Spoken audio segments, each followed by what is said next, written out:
Hər bir eğitim müəssisəsinin əlində ən azı 10 illik bir strateji planı olmalıdır ki, mən əlimdəki olan müəllimləri necə müasir sistemə uyğunlaşdıracağam ki, müəllim o uşağı müasir sistemə uyğunlaşdıra bilsin. Müəllimlər var ki, hələ də kompüterdə yazmağı bacarmır. Bəli, bu günlərim telefonu işlədə bilməyən müəllimdən müasir texnologiyadan bəhs eləmək, yəni komikdir və ya telefonu işlədə bilməyən bir professora sən VR gözlüyü ilə laboratoriyada bir elmi araşdırma eləməyi anlata bilmərsən. Yəni o adam bunu nə qəbul edəcək, nə də sən bunu ona izah edə bilərsən. Bu qəbullanmayacaq. Yəni bu günlərim əgər kimya laboratoriyada, məsəl üçün mən kimyaçıyam, bir laboratoriyada bir elmi iş eləyəndə 2000 dənə reaksiya qoyursan, onun 10 dənəsi başarılı olur və 10 dənə başarılı olan reaksiya üzərindən sən sonuc əldə edirsən. İndi isə elə deyil, indi proqramlamaya yazırsan, proqram sənin yeri və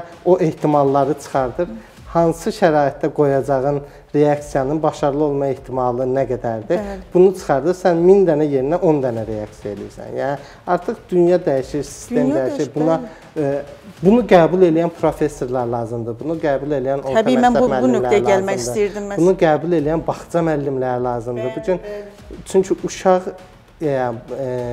məktəbə qədər təhsildən başlayaraq dünya görüşü formalaşdırılmalıdır ki, sabah bu texnologiyanı, müasir elmi qəbul edə bilsin. Müəllimlər də həmçinin.